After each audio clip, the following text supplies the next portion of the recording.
Muchísimas gracias, Ariel. Mis hermanos queridos, reciban un abrazo grande. Les pido disculpas por todas las demoras en poder conectarnos otra vez, pero qué alegría de estar juntos y de poder seguir estudiando este tema tan apasionante como es nuestra fe y específicamente nuestra confesión. Después de haber visto a través de este recorrido breve que hemos hecho la historia, la estructura de la confesión, estamos ya estudiando la doctrina de la palabra, que es la primera doctrina que aparece en nuestra confesión, el capítulo 1. Y hemos invertido el tiempo en las semanas anteriores mirando un poco la estructura de este capítulo que es tan importante. Y hemos visto en primer lugar la necesidad de la palabra de Dios en el párrafo 1. Hemos visto también la identidad de la palabra de Dios en los párrafos 2 y 3. Hemos visto la autoridad de la palabra de Dios en el párrafo 4 y 5. Pero esta noche tenemos la oportunidad de estudiar el párrafo número 6. Si nos da tiempo, vamos a poder mirar el párrafo 7 también, pero la idea es que podamos pensar y meditar profundamente en este párrafo 6, que es tan importante y tiene tantas implicaciones para nuestra vida. Les pido disculpas por mi voz, esta noche está un poco afectada porque he estado enseñando sin parar al grupo de estudiantes que tenemos aquí en nuestra iglesia, pero estoy feliz de estar con ustedes. Así que voy a compartir con ustedes la confesión de fe aquí en mi pantalla. Y así vamos a leer el párrafo 6 en esta noche y vamos a comenzar nuestro análisis de este párrafo importantísimo. El párrafo 6 comienza diciendo lo siguiente. Todo el consejo de Dios concerniente a todas las cosas que son necesarias para su propia gloria, la salvación del hombre, la fe y la vida, está expresamente escrito o necesariamente contenido en la Santa Escritura, a la cual no debe añadirse nada en ningún momento, ni por nueva revelación del Espíritu, ni por las tradiciones de los hombres. No obstante, reconocemos que la iluminación interna del Espíritu Santo es necesaria, el Espíritu de Dios es necesaria para el entendimiento salvador de las cosas que están reveladas en la palabra. Y reconocemos que hay algunas circunstancias concernientes a la adoración a Dios y el gobierno de la iglesia que son comunes a las acciones y sociedades humanas, las cuales deben ser ordenadas a la luz de la naturaleza y la prudencia cristiana, conforme a las reglas generales de la palabra, las cuales siempre deben ser obedecidas. Este párrafo preciosísimo nos enseña la realidad de qué es lo que la palabra de Dios contiene con respecto a nuestro entendimiento y cosas muy específicas con respecto a Dios.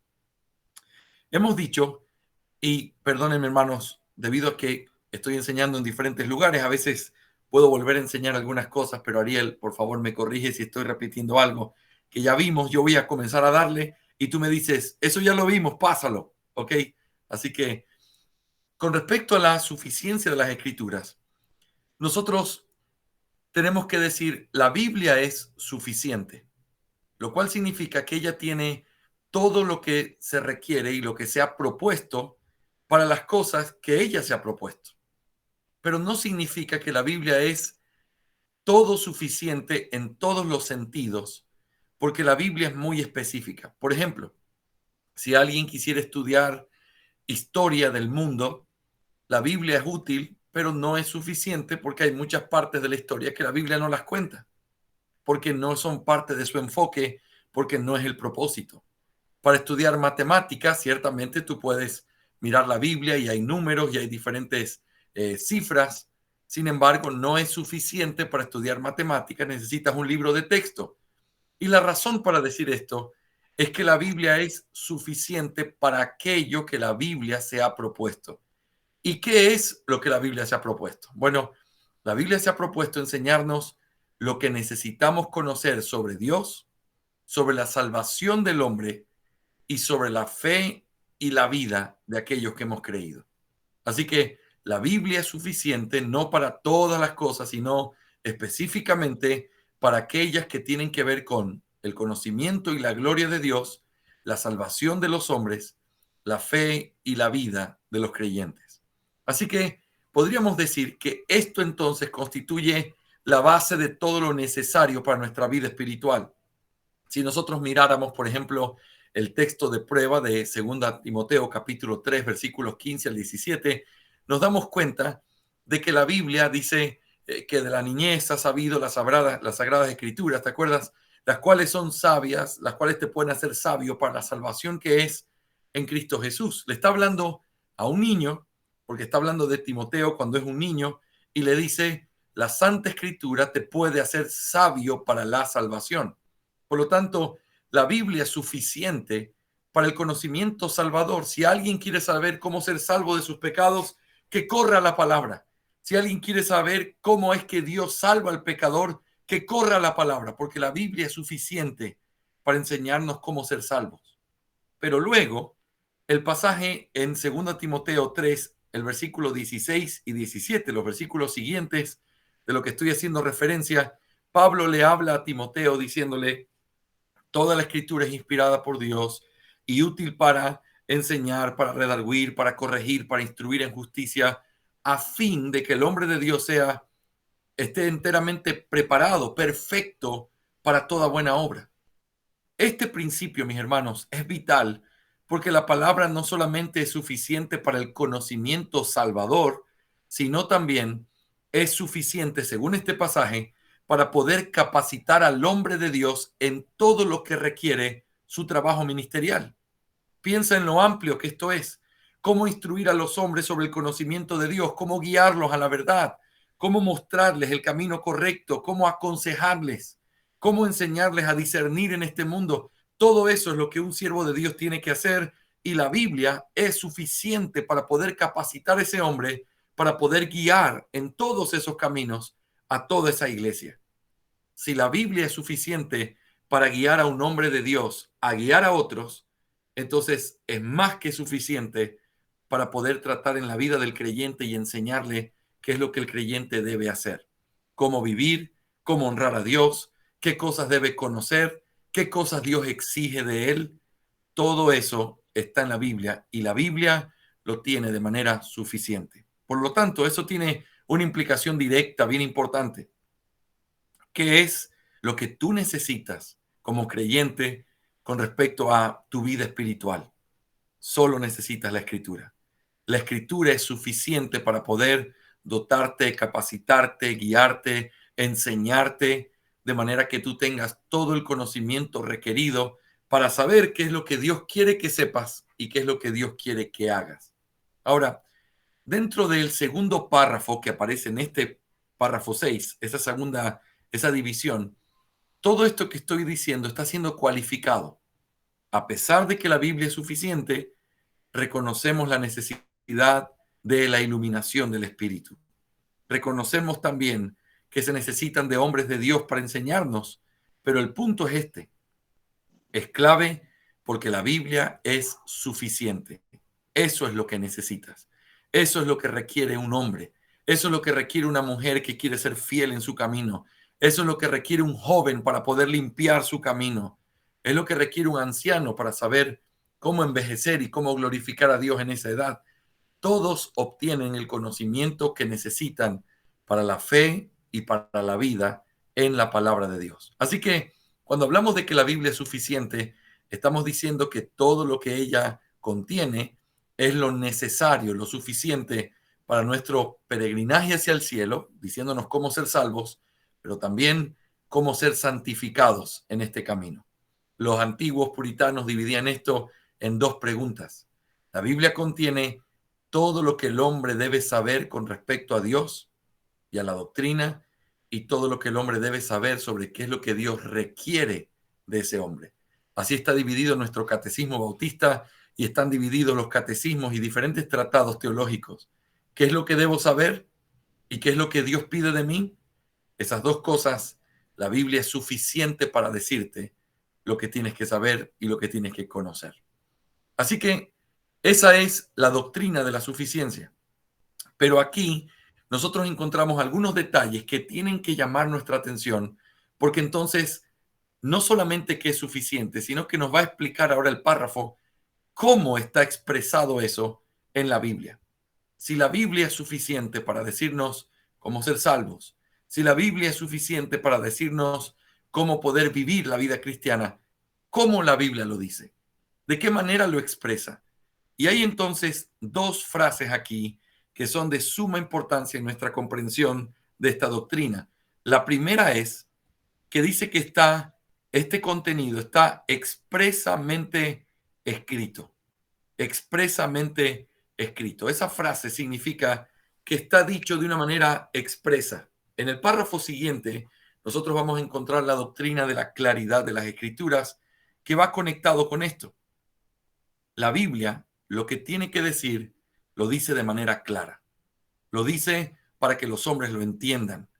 Y lo dice, según esta primera descripción, de una manera expresa. Existe Dios. Dios, el Padre es Dios, el Hijo es Dios, el Espíritu Santo es Dios. Se lo dice de manera expresa. ¿Cómo podemos ser salvos? Arrepiéntete y cree. Lo dice de manera expresa, de una manera que tú leyéndolo puedes verlo, puedes entenderlo, puedes creerlo, porque lo dice de una manera directa, expresa, con palabras claras, de manera que lo puedes tomar. Sin embargo, a pesar de que la Biblia menciona estas verdades de manera expresa, también nosotros reconocemos otro punto en particular aquí, y es que no solamente las verdades que la Biblia tiene para decirnos están expresamente escritas o claramente con palabras y frases específicas, sino que también nosotros afirmamos que esa verdad está necesariamente contenida. Y esta frase es una frase digna de ser analizada, y por eso vamos a tomar unos minutos para poder pensar en esto.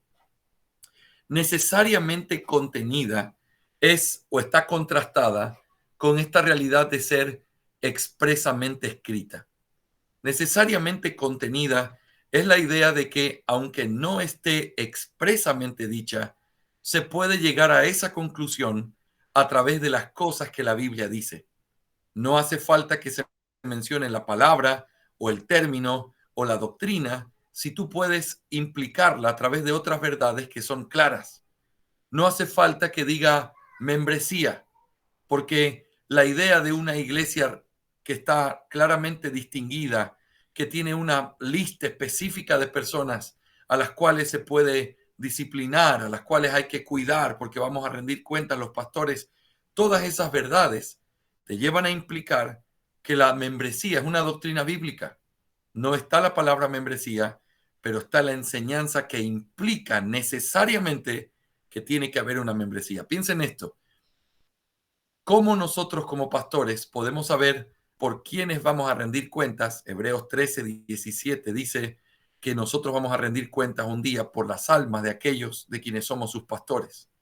La pregunta es, ¿cómo podemos saber quiénes son nuestras ovejas si no hubiera una membresía definida en la iglesia? Si no hubiera una membresía definida, ¿cómo yo sé por quiénes voy a rendir cuentas? Por el otro lado, también la disciplina eclesiástica demanda una membresía. ¿Por qué? Porque si se nos manda tener que hacer una diferencia entre los que están adentro y los que están afuera, como el caso típico de 1 Corintios 5, los de afuera los juzgará Dios, pero a los de adentro tenemos que nosotros juzgar. Ese tal debe ser sacado de entre vosotros. Todas esas expresiones te hacen una distinción entre los que están adentro y los que están afuera. ¿Cómo saber quiénes están bajo la disciplina de la iglesia? ¿Cómo saber quiénes pueden ser disciplinados y quiénes no si no hay una membresía escrita y definida? Por lo tanto, la membresía es una doctrina bíblica, aunque no esté la palabra membresía en la escritura, dicha de manera expresa.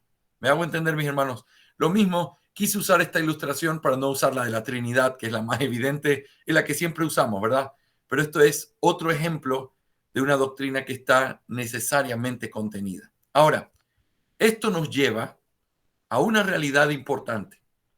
En este párrafo se afirma que entonces esta verdad que está expresamente escrita o necesariamente contenida es la palabra de Dios y no se le debe añadir nada en ningún momento. Nada. No se le puede añadir nada a la verdad que Dios ha revelado. ni por revelaciones nuevas del Espíritu, porque no las hay, ni tampoco por las tradiciones de los hombres. En otras palabras, lo que dice la palabra es la palabra. Las doctrinas que están en la palabra son la palabra de Dios. Y eso es lo que constituye nuestra base para decir creemos en la sola escritura. Ahora bien, antes de poder mirar el siguiente párrafo, que es muy aclaratorio en muchas cosas y algunos detalles que quiero compartir con ustedes, hay una diferencia aquí entre lo que dice la confesión de fe y lo que dice la confesión de fe de Westminster. Recuerden que la confesión de fe de Westminster fue la base o fue el molde que se tomó para nosotros poder elaborar nuestra confesión de fe, nuestros padres, quiero decir. Por lo tanto, cuando hay diferencias, según la carta introductoria que nosotros leímos, cuando hay diferencias, no necesariamente son diferencias teológicas. A veces son diferencias que se hacen o ediciones que se hacen para poder aclarar ciertos puntos que son necesarios. Como vimos en el párrafo 1, esa primera frase gloriosa, las sagradas escrituras constituyen la única regla suficiente, segura, infalible de todo conocimiento, fe y gracia salvadores. Esa frase es una frase que no está en Westminster y que no está en la Declaración de Savoy.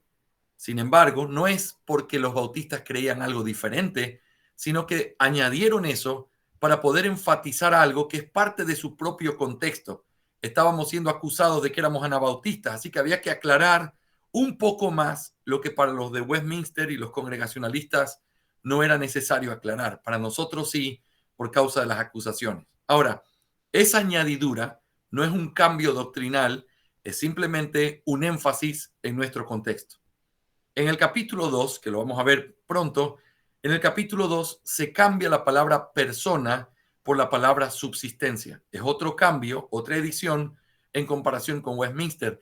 No porque la doctrina sea diferente, sino precisamente porque había un contexto histórico particular que estaban viviendo las iglesias bautistas en la que se vieron en la necesidad de utilizar el término subsistencia en vez del término persona. ¿Ok?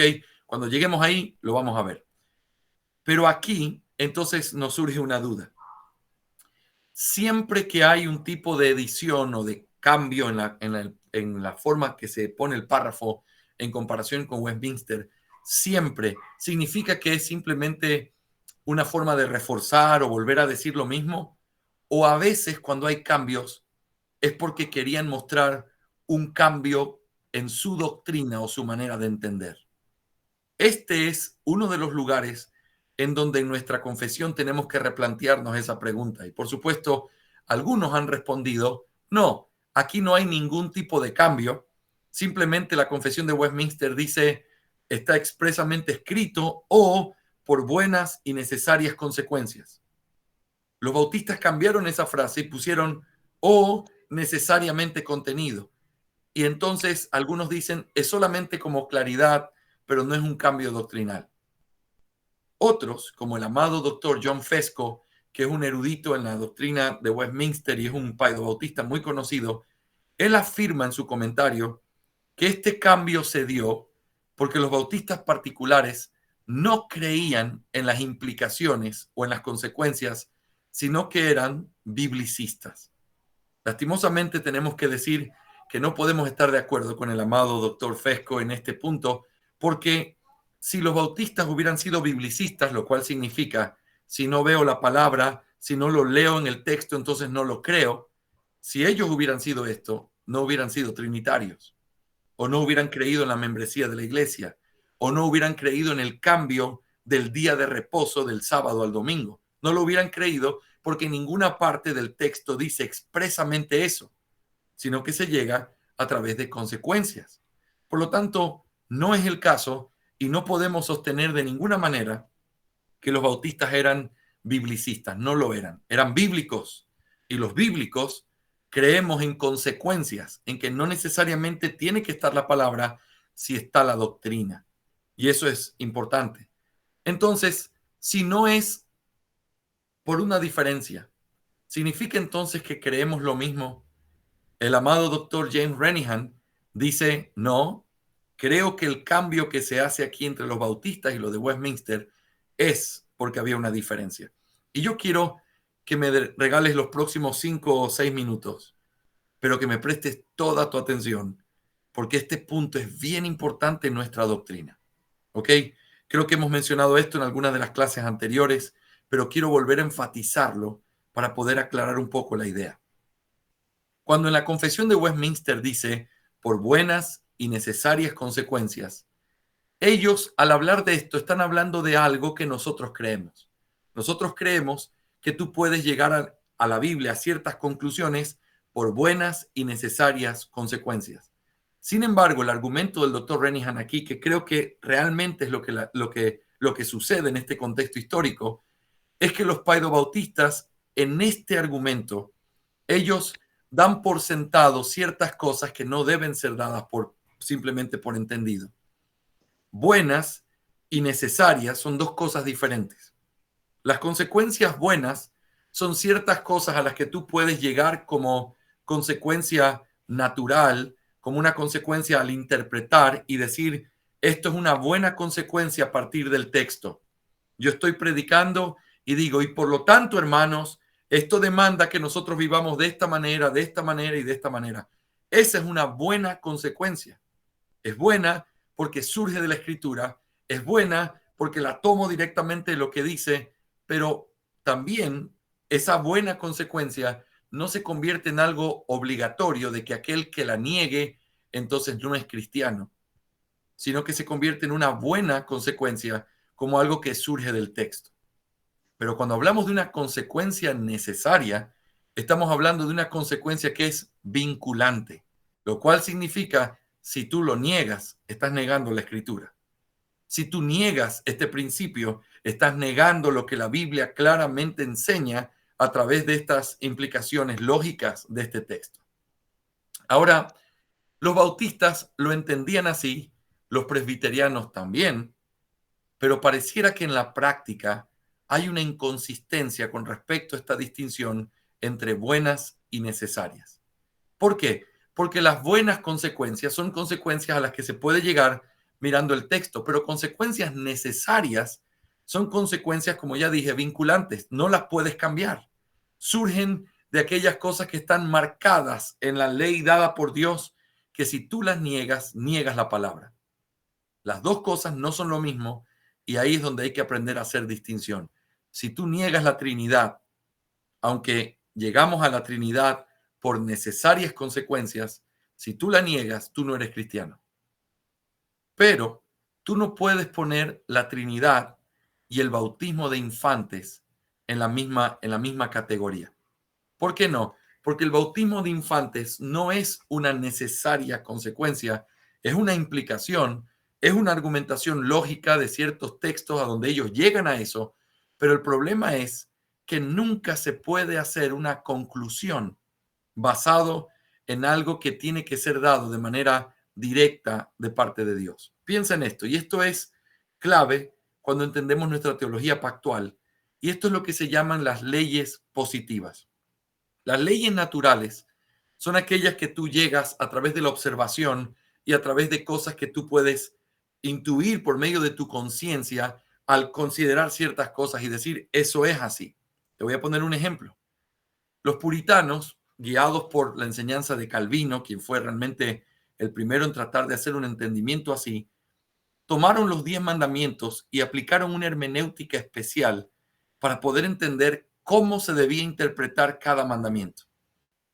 Entonces se tomó lo que el Señor Jesús enseña en Mateo capítulo 5 y 7, cuando habla de el oíste que fue dicho, no cometerás adulterio, pero yo te digo, cualquiera que mire una mujer para codiciarla ya pecó con ella en su corazón. Ahora, se tomó esto y se hacen deducciones aplicando esto que el Señor hizo aquí al resto de mandamientos. Y entonces, ¿cómo funcionó? En primer lugar, se dice, aquí se habla de adulterio, porque eso es lo que dice el mandamiento, pero el Señor está hablando de lujuria. Por lo tanto, la primera conclusión a la que podemos llegar necesaria aquí es que los 10 mandamientos no solamente representan el pecado que se menciona en el mandamiento, sino que esos pecados son como los peores de esa categoría pero hay otros que están representados dentro de esa categoría. No cometerás adulterio incluye lujuria, malos pensamientos, así como no matarás incluye odiar o hablar de manera completamente llena de ira hacia tu hermano. Así que esa es la primera conclusión. Los mandamientos no solamente son lo que dice el mandamiento, sino que eso representa una categoría de pecados dentro de ese pecado. La segunda cosa es que los mandamientos no solamente se quebrantan externamente, sino que tienen que ver con el corazón. Por eso el Señor dijo, cualquiera que haya codiciado en su corazón. Por lo tanto, la interpretación es que no necesitas matar para haber matado, no necesitas robar para haber robado, no necesitas deshonrar a tu padre y a tu madre para haberlo hecho, porque eso es algo que Dios mira directamente en el corazón. Así que no es solo el acto, sino también las intenciones. Y así sucesivamente, a partir de lo que nosotros encontramos en la interpretación de Jesús, se puede aplicar a todos los mandamientos. Si tú tomas el Catecismo Bautista, te das cuenta cómo se exponen los mandamientos, te vas a dar cuenta que dice, ¿qué es lo que este mandamiento prohíbe? ¿Y qué es lo que incluye esa prohibición? ¿Y qué es lo que este mandamiento manda? Porque si prohíbe esto, entonces está mandando lo contrario. ¿Cómo funciona? Entonces, todo ese tipo de cosas las implicaron a partir de esta interpretación de una manera vinculante. Pero no puedes hacer lo mismo con cosas que Dios revela de manera positiva. Estas son leyes morales. Las positivas son cosas que Dios mismo revela a los hombres, a la cual los hombres no pueden llegar por consecuencias, sino que deben llegar por revelación directa de parte de Dios. Por ejemplo, si nosotros estamos hablando del jardín del Edén, hay cosas que Adán podía implicar simplemente a través de lo que observaba. El creador, su autoridad, su gloria, pero aunque Adán hubiera buscado con toda su intuición, nunca hubiera descubierto que Dios estaba haciendo la prohibición de no comer de un árbol, ni tampoco hubiera sabido qué árbol era el que no se podía comer, porque para poder saberlo, Dios tuvo que revelarlo y señalarlo. A eso es lo que le llamamos una ley positiva. Una ley positiva son cosas que no necesariamente son moralmente malas o buenas, simplemente Dios las señala y en el momento que las señala, desobedecer lo que él dice se convierte en un pecado. Por ejemplo, no importa cuánto hubieran tratado de usar la intuición, los israelitas nunca hubieran sabido que se debía ofrecer 2 machos cabríos en el día de Yom Kippur o el día de la expiación, nunca lo hubieran sabido si Dios no se lo hubiera revelado. ¿Me estoy haciendo entender? Entonces, sí creemos en las consecuencias, sí creemos que hay consecuencias que son necesarias y otras que son buenas, pero también tenemos que poner un límite a las consecuencias porque no se puede llegar a consecuencias de cosas que simplemente son leyes positivas. Tú no llegas a esas leyes por consecuencias, tienes que llegar por revelación. La revelación es lo que te permite conocer qué es lo que Dios quiere que sepas y nunca llegas a eso por intuición. Ahora, lo que estoy diciendo es que por este párrafo tú tienes una diferencia grandísima entre los paidobautistas y nosotros, porque ellos, ¿cómo llegan al bautismo de infantes? No llegan por expresiones claras o expresas de la Biblia diciendo bautiza a un niño. No existe ningún solo mandato que diga eso, no hay ningún solo ejemplo explícito que en donde se haga eso, pero ellos llegan a esa conclusión. La pregunta es, ¿y cómo llegan a esa conclusión? Llegan a esa conclusión a través de buenas y necesarias consecuencias. El problema es que tú no puedes llegar a leyes positivas como el bautismo a través de las buenas y necesarias consecuencias. Dios tiene que señalar las cosas que son positivas. Por eso, nosotros creemos que el bautismo es una ordenanza, que solo deben ser bautizados los creyentes, porque eso es exactamente lo que dice el Nuevo Testamento. No importa si en el antiguo pacto los niños eran incluidos en el pacto con sus padres por la fe de sus padres. No importa si ellos eran circuncidados y por la fe de sus padres. No se implica de eso que en el nuevo pacto tiene que ser así, porque ese tipo de cosas y de parámetros tienen que ser señalados positivamente por el Señor diciendo, esto es lo que hay que hacer y así es como tienes que hacer. Por eso nosotros rechazamos el bautismo de infantes como una realidad que no ha sido expresada en la Biblia y a la cual no se puede llegar por necesarias y buenas consecuencias. ¿Me hago entender, mis hermanos? Este principio hermenéutico es vital en nuestra diferencia de por qué nosotros no bautizamos niños. Nosotros creemos que ese tipo de mandatos deben ser revelados expresamente en la palabra de Dios. No pueden ser y no puedes llegar a ellos por buenas y necesarias consecuencias. ¿Sí? Así que esto es lo que creemos que es la diferencia de por qué nuestra confesión de fe dice diferente aquí y no dice buenas y necesarias consecuencias, sino necesariamente contenido. Es necesariamente contenido cuando se entiende que no pueden ser leyes positivas, sino cosas morales, naturales y cosas que se desprenden del texto bíblico, lo que nos ayuda a llegar a esas consecuencias. Antes de poder mirar o evaluar brevemente lo que tenemos aquí con respecto a este párrafo explicatorio que está a continuación de ese mismo párrafo 6, es como una segunda parte del mismo párrafo.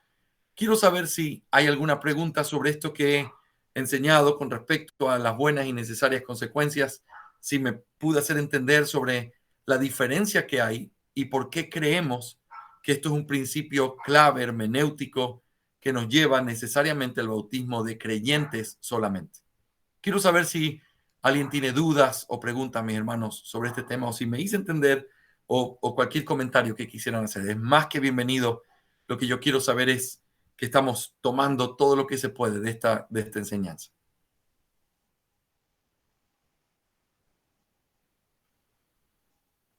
Pregunten con confianza los hermanos que puedan tener alguna duda. Gracias, Jorge, por el espacio para preguntas también. Hola Jorge, buenas noches. Hola, mi hermana. Mi pregunta es de dónde sacan los católicos que se debe bautizar el niño de chiquito. Bien, es una excelente pregunta, mi hermana Nilda, y hay que hacer aquí una diferencia. No quiero ir como muy profundo, pero quiero darle una buena diferencia. Hay una diferencia importante que hay que entenderla entre el bautismo que hacen los católicos romanos y el bautismo de algunas iglesias reformadas. Las iglesias reformadas normalmente son paidobautistas. Esto significa que bautizan niños. Entonces, el paidobautismo del catolicismo romano y el paidobautismo de las iglesias presbiteriana, anglicana, es por razones diferentes. ¿Ok? Así que hablemos en primer lugar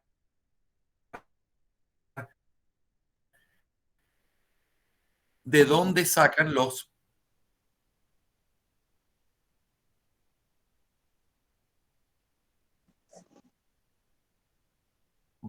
cristianos. Es por completamente, y que entonces lo que nosotros tenemos en este tiempo es el mismo pacto que ellos vivieron, pero en otra administración. Lo cual significa, mi hermana, que los elementos que estaban en el antiguo pacto, dicen ellos, debe estar también en este nuevo pacto, porque es el mismo pacto, solo que son administraciones diferentes, así que tiene que ver una conexión directa. Y entonces ellos dicen, en el antiguo pacto, los hijos de Abraham tenían que ser circuncidados como una muestra de la fe de sus padres. Cuando alguien creía, lo que hacía era circuncidarse, circuncidar a sus hijos, era parte de la marca del pueblo de Dios, era una marca visible que no se ponía solo por aquel que tenía fe, es decir, no es que se circuncidaban solo los creyentes, sino que los creyentes circuncidaban también a sus hijos como una muestra de su fe. Entonces ellos dicen, si eso es así en el antiguo pacto, debe ser así en el nuevo pacto. Así que ellos entienden que el bautismo no es para salvación, pero ellos dicen, el bautismo reemplazó a la circuncisión. Así que así como los creyentes del antiguo pacto se circuncidaban, así también los creyentes del nuevo pacto se bautizan. Pero así como los creyentes del antiguo pacto circuncidaban a sus hijos en su fe, por la fe de los padres, así también los creyentes deben bautizar a sus hijos por la fe de sus padres, basado en la idea de que ellos también son parte del pacto y que la promesa también es para ellos. Ahora, eso para nosotros es una diferencia grande en lo que creemos con ellos. Nosotros creemos precisamente, mi hermana Nilda, que en el antiguo pacto es así como se dice. Abraham creyó y circuncidaba a sus hijos.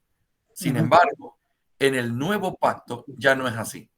El Señor establece claramente en Jeremías 31 que en este nuevo pacto ya no sería como el primero, el cual fue invalidado por los padres, sino que ahora el alma que pecare morirá. Es decir, ya no hay esa conexión de padres a hijos, sino que ahora hay una conexión directamente del creyente hacia Dios. Y por eso en el nuevo pacto, todos los que son parte del nuevo pacto, mi hermana, tienen el perdón de sus pecados, tienen la ley escrita en su corazón, conocen a Dios y Dios es su Señor. Entonces, todo eso es parte de algo que no se aplica en los niños. Tenemos que decir esto a favor de ellos. Sí, así fue en el pacto antiguo, pero tenemos que decir, pero no, ya no es así en el nuevo pacto. El Señor fue quien lo sentenció así. Ahora, pero yendo a los católicos romanos, tenemos que decir esto. Ellos bautizan por una razón diferente a los niños. Ellos, tomando lastimosamente una mala comprensión de la enseñanza de Agustín de Hipona, lo que ellos hicieron fue o entender que los sacramentos o las ordenanzas, el bautismo y la cena, transmiten eficazmente la gracia de Dios. Y por lo tanto, ellos creen que cuando alguien se bautiza, su pecado original es perdonado y comienza a santificarse, por decir así, hasta poder lograr la salvación a través de pasos de obediencia. Es una salvación basada en obras. Es una salvación basada en tratar de cumplir las ordenanzas para poder recibir la gracia que Dios ha prometido.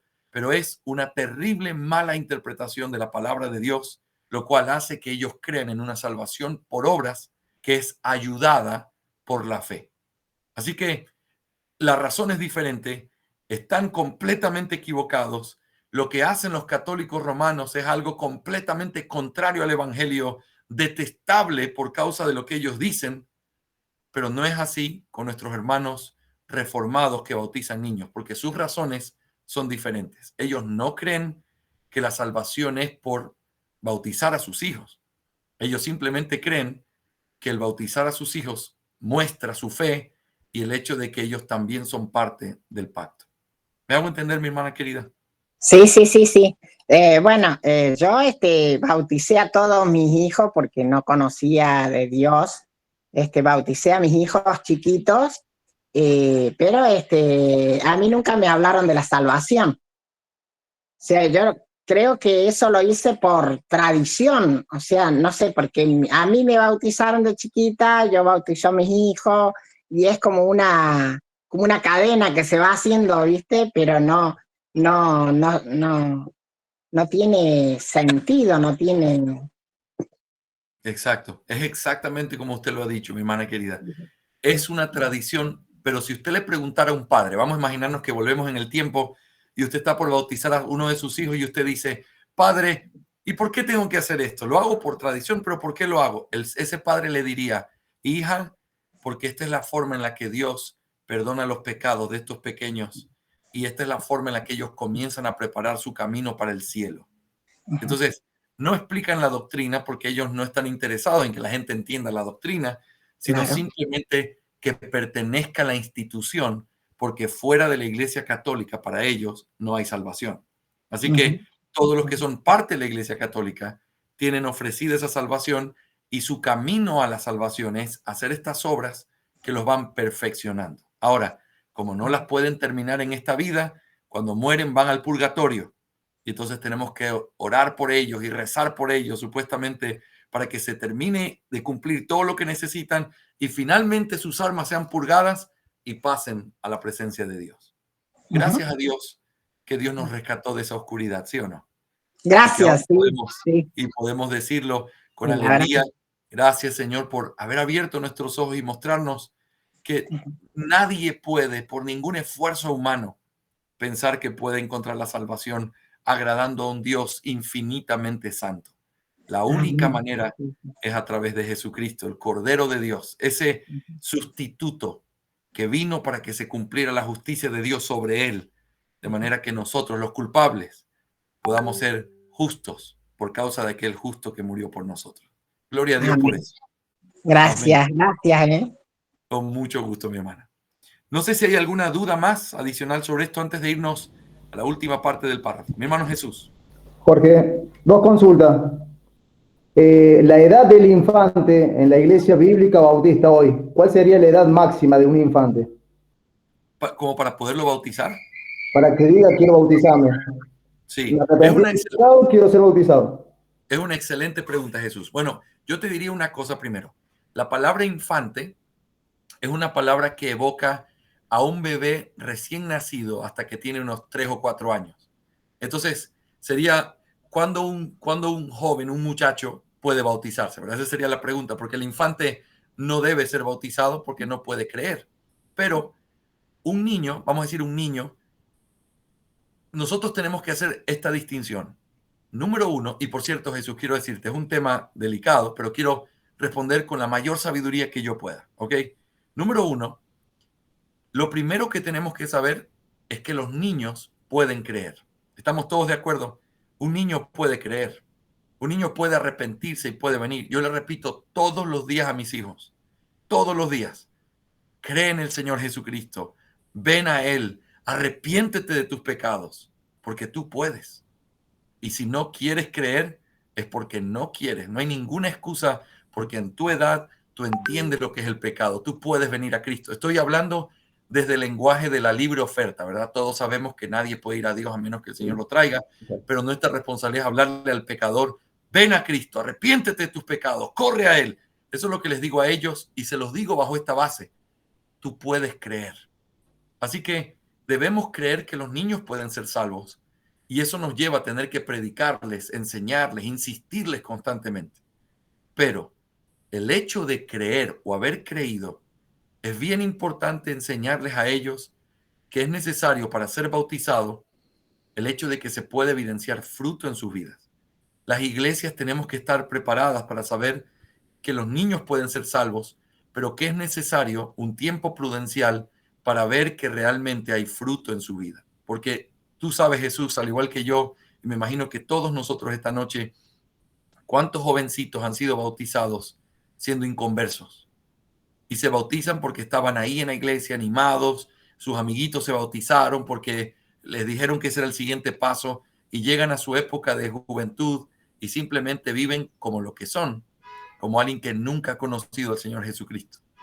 Y entonces, esa es una práctica que nosotros tenemos que cuidar, porque el bautismo es una declaración pública de que alguien es creyente. Y otra vez, aunque creamos que los niños pueden creer siendo niños, tenemos que saber que la evidencia de esa fe y el testimonio de eso tiene que ser probado y tiene que traer paz a una iglesia que los reconoce como hermanos. Por lo tanto, yo te diría esto, Jesús. Mi recomendación en nuestra propia iglesia, número uno, es que no tenemos una fecha específica o una edad específica, porque no podemos trazar una regla sobre algo que la Biblia no ha puesto la regla, ¿verdad?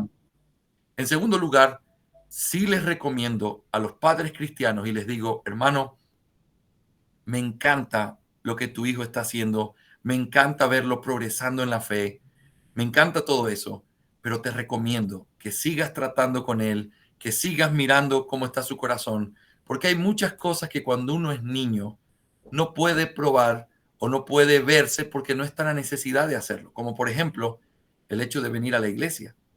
Los niños vienen con sus padres y hay una cierta edad en la que esos niños comienzan a mostrar, yo quiero ir a la iglesia, yo quiero sentarme a escuchar la palabra, yo necesito a mi Señor.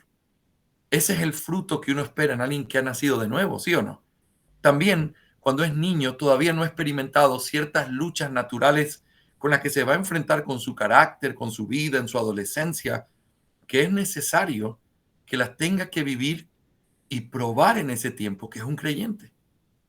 Entonces, Esta es mi recomendación amorosa, tierna y sin tratar de ser absoluto, porque reconozco que esto no está en la palabra de Dios, sino que estoy aconsejándolo por los principios bíblicos. Retén todo lo que puedas el bautismo de tus hijos. Y cuando ya sea evidente, incapaz de ser retenido, porque ese hombre da fruto, porque es un creyente, porque ama al Señor, entonces gócense como iglesia bautizándolo. Porque podríamos hacerle mucho daño a un niño haciéndole pensar que es cristiano por el hecho de que fue bautizado. Y cuando en realidad es alguien que nunca conoció al Señor. Otra vez, queridos Jesús y hermanos, se los digo con mucho temor, no como la palabra final o autoritativa, porque no la tengo y creo que nadie la tiene, pero creo que es una buena práctica. Es una práctica de tratar de demorar lo que puedas. Por eso, si me preguntas por edades, Jesús, vamos al punto. Si son edades, yo te diría, mira, que no sea antes de los 14 años. Si son casos excepcionales, evidentes, bueno, quizás antes no hay problema porque no hay una regla, pero los 15 años, 16 años es una buena edad donde tú ya puedes... Me preguntaba eso, Jorge, porque es verdad, no vamos a encontrar madurez en un niño de 8 años. Y yo escuché de un montón de gente, me convertí a mis 8 años, me convertí a mis 7 años, me convertí, no sé, a mis 10 años, bueno, gloria a Dios por eso, pero la verdad, si la iglesia espera una madurez en un niño de 10 años, 8 años, para mí es imposible. Pero bueno, yo me siento como que también, como decís vos, yo te respeto, pero vamos a estar jugándolo durante 4, 5, 6 años. Pero está bien, si el deseo está en él, en servir a Dios, se va a ver visible, va a ser visible. Correcto. Y hay que tener esa sensibilidad. La clave, Jesús, es que nosotros quebrantemos la mala idea.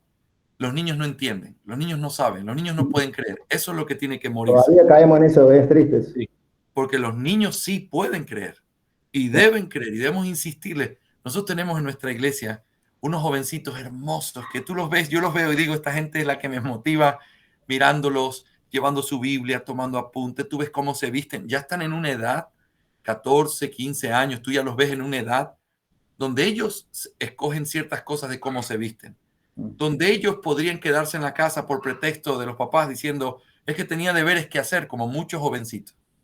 Pero cuando los ves perseverando, tú dices, oye, yo mismo soy el que ha animado a muchos de estos jovencitos. Oye, ¿ya? ¿Cuándo? Pastor, no sé, todavía estoy tratando de encontrar esa paz que necesito. Yo amo a mi Señor, yo quiero honrarle. Los he visto, Jesús, llorando cuando pasamos los elementos de la cena por el deseo de querer cenar, pero diciendo, no estoy seguro. A esos hay que guiarlos, hay que enseñarles, hay que darles la seguridad porque no tienen que hacer algo para que Dios los ame. No tienen que hacer algo para que Dios los perdone. Tienen que creer. Y si ya creen, entonces hay que darles la certeza de que han creído a través de que ellos puedan evaluar su propio fruto y mirando lo que la palabra dice. Pero es bien importante ser prudentes, porque así como es verdad, Jesús, que mucha gente menosprecia el hecho de que un niño puede ser creyente, hay muchísimos pastores que hemos cometido el grave error de bautizar jovencitos y niños que mañana están en el mundo y siguen pensando, yo soy cristiano, yo me bauticé cuando era niño, algún día voy a volver. Y por eso tenemos que poner el bautismo, levantarlo un poco más, porque es un pacto. El doctor Renihan me dijo, cuando estábamos viajando, ese tiempo conocí también a Ariel, me decía, nosotros necesitamos poner el bautismo, el mismo tipo de cerco que nosotros le ponemos a la cena, porque es una ordenanza. Y él decía, aunque la gente se bautice y diga cosas en el bautismo y mañana vive como quiere, dice, no, si yo me bauticé, pero no importa, yo no soy cristiano. Él decía, ellos se pueden olvidar lo que dijeron, pero Dios no se olvida. Y ellos tomaron el nombre de Cristo sobre ellos en ese acto bautismal. Y es un asunto serio que debería ser pesado por nosotros de esa manera, sin cerrarlo, sin volvernos súper quisquillosos con eso, pero sí ser cuidadosos y tratar de darle el peso que eso requiere. ¿Me hago entender? Sí. Jorge, lo segundo, que creo que es más rápido. Hay un bautismo en otros hermanos en Cristo, ¿no es cierto? Bautizan a sus hijos, pero no hay arrepentimiento, ¿bien? Viene esa persona como adolescente o joven, creo en Cristo y hoy me congrego en una iglesia bíblica, pero yo ya soy bautizado. ¿Cómo lo toma la iglesia bíblica eso?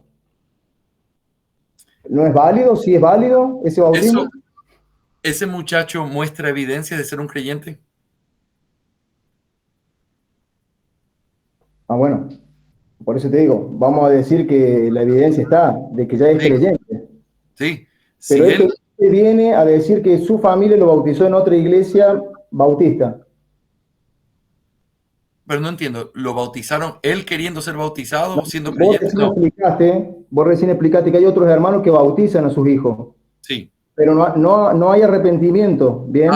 ok, entendí. O sea, vamos a decir esto. Es como que es alguien que fue parte de una iglesia presbiteriana, lo bautizaron y luego llegó a nuestra iglesia y dice, yo quiero ser miembro de esta iglesia porque yo ya fui bautizado, entonces yo estoy listo para que me reciban. Esa es la pregunta, ¿verdad? Exacto. Nuestro pensamiento debe ser este, Jesús. El bautismo, para que sea bíblico, debe ser con los elementos correctos y debe ser el sujeto correcto. ¿Qué significa esto? Para que sea bíblico debe tener la fórmula trinitaria, agua y inmersión. Y cuando hablamos del sujeto correcto, debe ser un creyente el que es bautizado. Por lo tanto, si él viene a mí diciéndome, yo ya fui bautizado, yo tengo que decirle, no, número uno, porque tu bautismo, la forma de bautismo no fue la correcta. Y segundo, porque tú no eras creyente cuando te bautizaste. Bien. Así que si él quiere ser miembro de nuestra iglesia, él tiene que saber que estos son los principios inquebrantables de una fe bautista. Los bautistas creemos que el bautismo es para los creyentes solamente y que tiene que ser hecho a través de esa Trinidad y tiene que ser hecho en agua y por inmersión. Ahora, se complicaría un poquito más el caso si alguien viniera y dijera, yo me bauticé siendo adulto y yo me bauticé por aspersión siendo creyente. ¿Me recibes en la iglesia? Tendríamos que volver al mismo principio. Mi hermano amado, te amamos, te reconocemos como cristiano, pero la forma de bautismo no es la bíblica. Y por lo tanto, si quieres ser miembro de nuestra iglesia, tienes que ser bautizado correctamente. Ahora, esto no es porque nosotros creemos que somos la única iglesia. Es porque creemos que hay una forma específica que Dios estableció en esta ordenanza. Ahora, te pongo otro ejemplo. Viene alguien, te voy a poner un ejemplo complicado. Viene alguien de una iglesia de la prosperidad. No, ya exageré mucho. De una iglesia no tan buena, ¿ok? Y él fue bautizado en la Trinidad, en agua, por inmersión, siendo creyente. Y él viene a nuestra iglesia y dice, yo abracé las doctrinas de la gracia hace 3 meses, yo quiero ser parte de esta iglesia, quiero que me reciban como miembro, ¿qué debo hacer? Ese bautismo es válido si él era un creyente verdadero cuando fue bautizado y si hubo los elementos correctos. ¿Me hago entender? Sí, ¿y el tiempo de análisis de esa persona o también lleva su tiempo de análisis, de observación? Sí, sí, claro que sí. Es necesario pasar tiempo en nuestra iglesia. Por ejemplo, nosotros tomamos alrededor de 6 meses antes de poder invitar a alguien a que comience el proceso de membresía. ¿Por qué? Porque es necesario verlo perseverando, conociendo, estando ahí, que pase tiempo con los hermanos, ver que realmente tiene un anhelo genuino por congregarse, fiel en lo que hace. Eso es una parte importante de esto. Y es necesario un tiempo prudencial en el que pueda estar con nosotros. Ahora, no digo que todos deben hacer los 6 meses que nosotros hacemos, puede ser menos. Lo que digo es, lo que no se puede pasar por alto es la observación antes de poder introducirlo en algo como ven y comienza tu proceso de membresía, ¿verdad? Gracias, Jorge, disculpa. No, no, encantado, Jesús. Gracias por tus preguntas, mi hermano. Son de mis temas favoritos.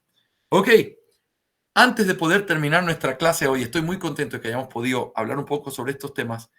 Quiero mencionar lo que está en la parte final del párrafo. Es parte del mismo párrafo 6, pero es como una especie de cualificación, así como le decimos, cuando tú dices algo, pero luego explicas, lo que quiero decir con esto es tal cosa. Eso es lo que hace la confesión de fe aquí. Nos acaba de decir que la Biblia es suficiente, nos acaba de decir que en ella se encuentra todo lo que necesitamos saber sobre Dios, el hombre, la fe, la salvación, pero aquí hace un reconocimiento o una cualificación. A pesar de todo lo que dice aquí es verdad, reconocemos dos cosas. Primero, que la iluminación interna del Espíritu es necesaria para un entendimiento salvador de lo que está revelado en la palabra. Aunque la Biblia es suficiente para salvar, porque ella contiene el mensaje salvador, aún así es necesario la iluminación del Espíritu, porque aunque la Biblia lo que diga, todo el mundo lo puede entender si lo lee, para entenderlo espiritualmente y ser salvo, se necesita la iluminación del Espíritu Santo. ¿Sí? Esto es importante. Si tú lees la Biblia, tú la vas a entender. Si un inconverso lee la Biblia, la va a entender porque está clara. Pero para entenderla en una iluminación para salvación, se necesita el Espíritu Santo. Por causa de nuestro pecado, por causa de nuestra dureza, porque estamos muertos en nuestros pecados. Así que la Biblia es suficiente, pero para ser salvo, el Espíritu debe iluminar los ojos para entender espiritualmente lo que está diciendo. Con esto no estoy diciendo que hay un mensaje secreto o oculto. Lo que estoy diciendo es que para entenderlo más allá de simplemente la mente, sino que pueda golpear el corazón y regenerarlo, se necesita la obra del bendito Espíritu Santo. ¿Ok? Y la última excepción que hace o cualificación tiene que ver con cosas relacionadas con la adoración. Nos acabó de decir que está en la Biblia todo lo necesario o lo suficiente para la gloria de Dios, para la fe y la vida, que eso incluye la adoración, la vida en la iglesia, la relación con otros. Pero entonces aquí estamos reconociendo otra cosa, que hay algunas circunstancias concernientes a la adoración a Dios y el gobierno de la iglesia que son comunes a las acciones y sociedades humanas, las cuales deben ser ordenadas a la luz de la naturaleza y la prudencia cristiana conforme a las reglas generales de la palabra.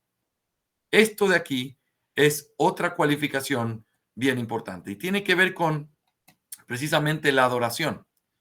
La Biblia nos dice todo lo que necesitamos conocer sobre Dios, sobre la adoración, sobre cómo honrarle, cómo servirle, qué tenemos que creer, pero dice, reconocemos que hay detalles, circunstancias relacionados a la adoración y al gobierno que no están explícitos en la palabra, sino que hay que llevarlos o hay que entender cómo hacerlo a la luz de la naturaleza y la prudencia cristiana conforme a las reglas generales de la palabra.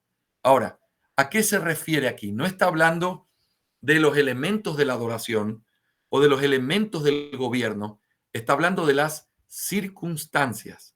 Las circunstancias es una palabra que se usa técnicamente para hablar de algo diferente al elemento. El elemento es la base, la esencia. Por ejemplo, como parte de los elementos de la adoración están cuáles son las cosas que debemos hacer en el culto público. Debemos cantar al Señor con nuestras voces, debemos predicar la palabra, debemos leer la palabra, debemos orar. Todo eso es parte de la adoración, de la esencia, y eso está claramente y suficientemente enseñado en la palabra. Ahora, las circunstancias alrededor de esos elementos no son o no están expresados de una manera clara o a veces no están. Como por ejemplo, ¿qué pasa con la hora del culto? ¿A qué hora deberíamos celebrar el culto? La Biblia nos dice, tienes que hacer un culto y tienes que adorar al Señor. La hora es una circunstancia. Tenemos que cantar. La Biblia nos dice claramente que hay que cantar con nuestros labios y corazones llenos de gratitud.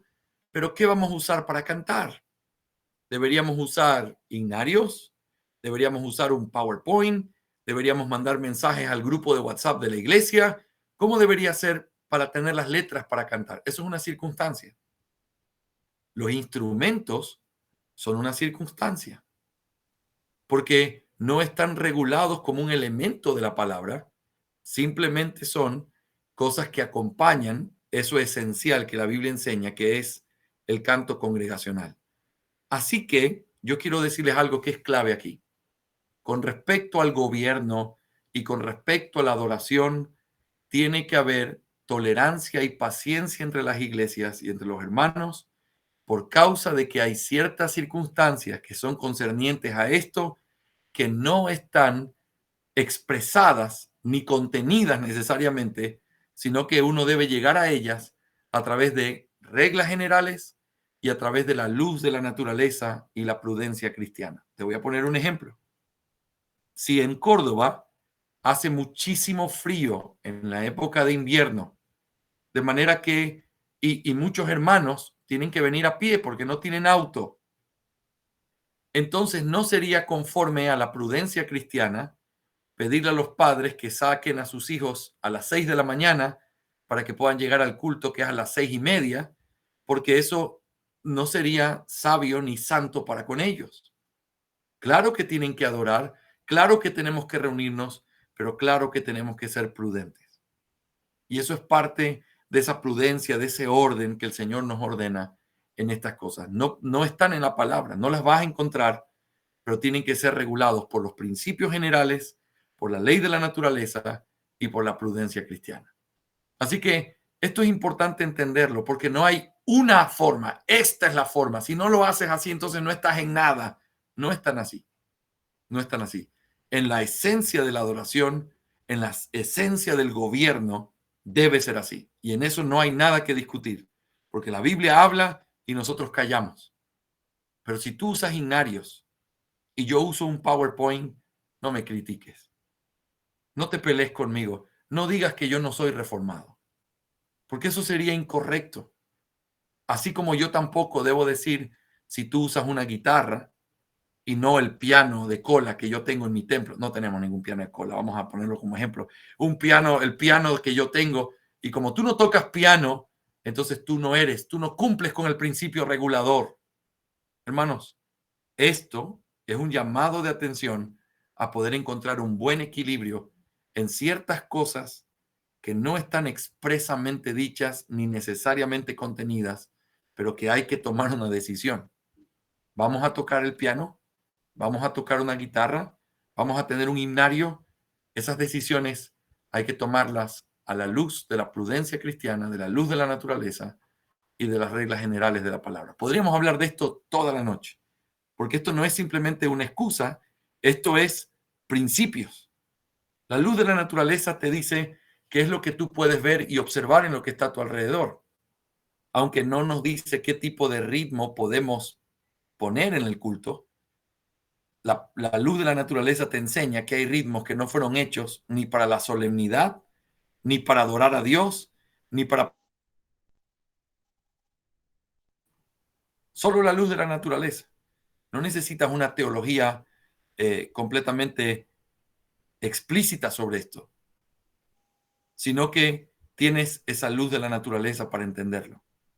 No, si tú estás a favor de que se puede cantar reggaetón cristiano en un culto, te quiero decir que aunque la Biblia no expresa eso de manera expresa o contenido necesariamente, estás quebrantando el principio porque no estás escuchando la luz de la naturaleza.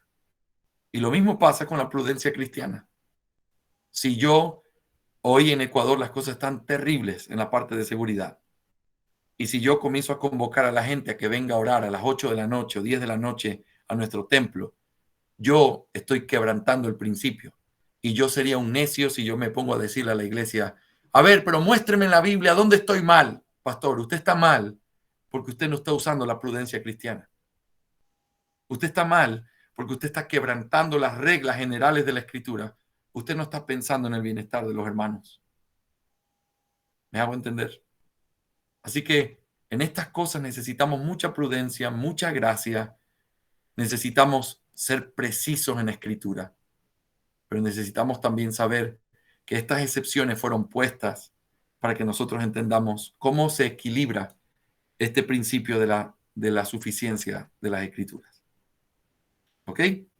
Muy bien. Quiero saber si hay preguntas finales en esta noche sobre lo que hemos visto en esta parte o esta cualificación que hace la segunda parte del párrafo al hablar de este tema. ¿Hay alguna pregunta, mis hermanos? Son muy bienvenidas. Cualquier duda o cualquier comentario, me encantaría escucharlos y saber si hay algo que pueda ayudar a que se pueda entender mejor todos estos principios. Mi hermano tengo consulta. Hola, Ariel. ¿Qué tal? ¿Qué tal? Creo que había nombrado con respecto al día de reposo, en vez del sábado, el domingo.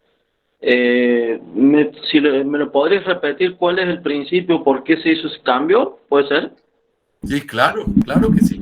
Excelente. Lo mencioné, querido Ariel, como parte de esos principios a los que nosotros llegamos por una forma necesaria de implicaciones. No es algo que está expresamente dicho, sino que está necesariamente contenido.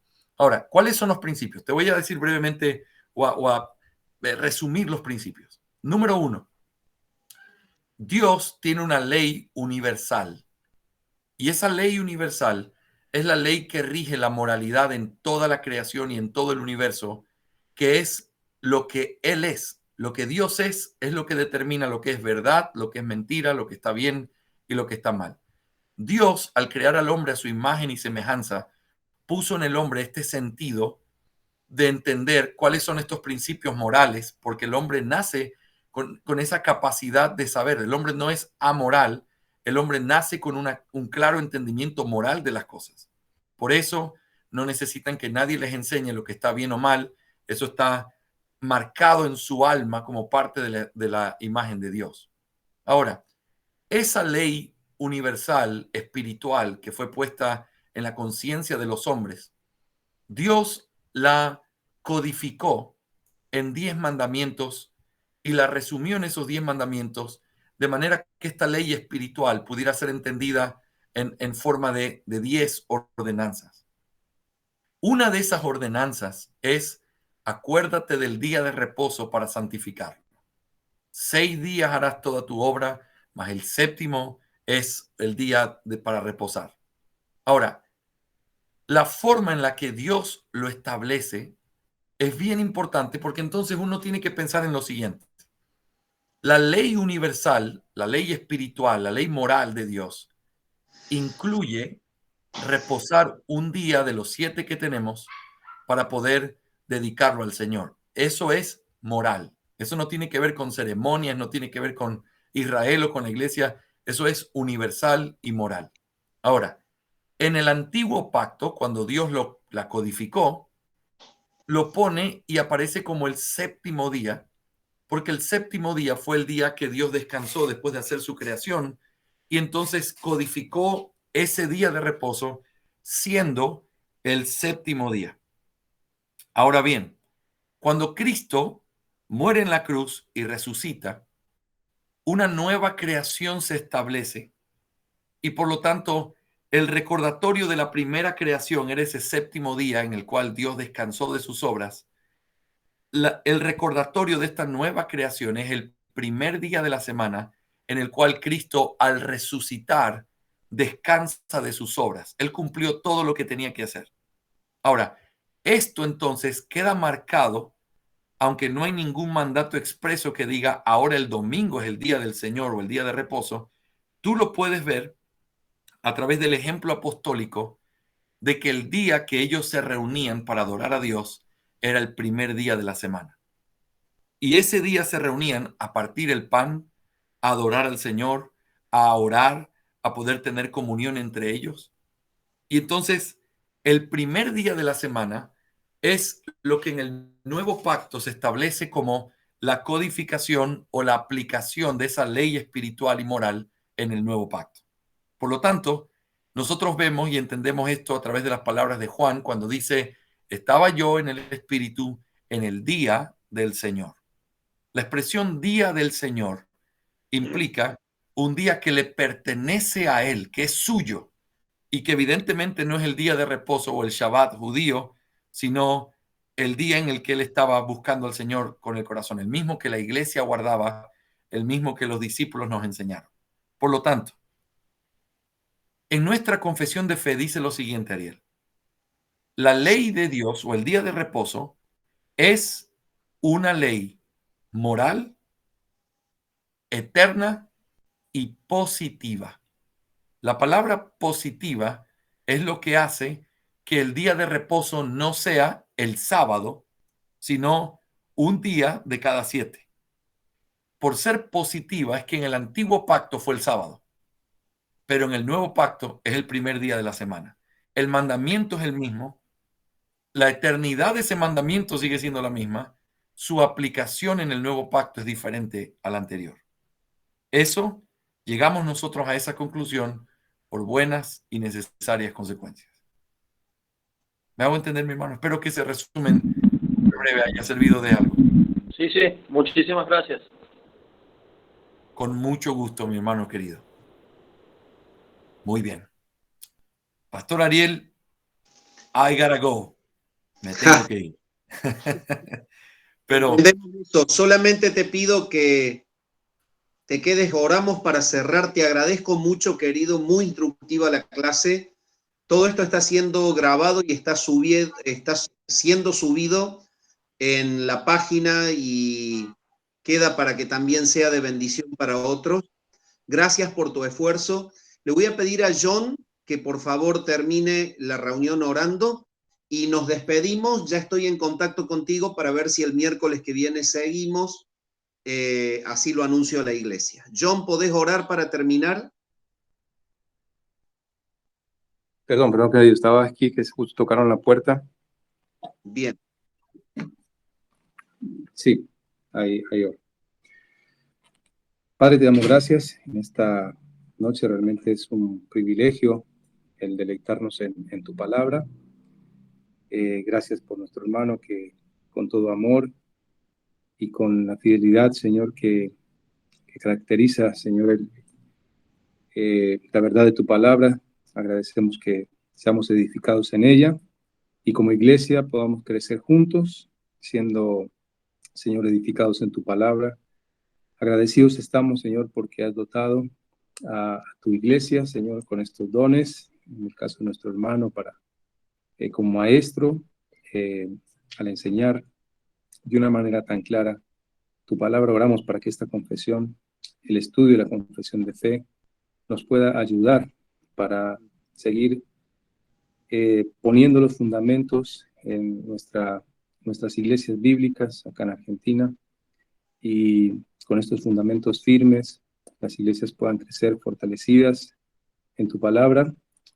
Y, Señor, guiados por tu Espíritu, podamos cumplir esta tarea, esta gran comisión, el propósito para el cual tú nos has llamado, tú nos has salvado, y podamos glorificarte en todo como iglesia que somos. Gracias a ti, Padre, damos en esta noche y oramos a ti en el nombre de Jesús, nuestro Señor. Amén.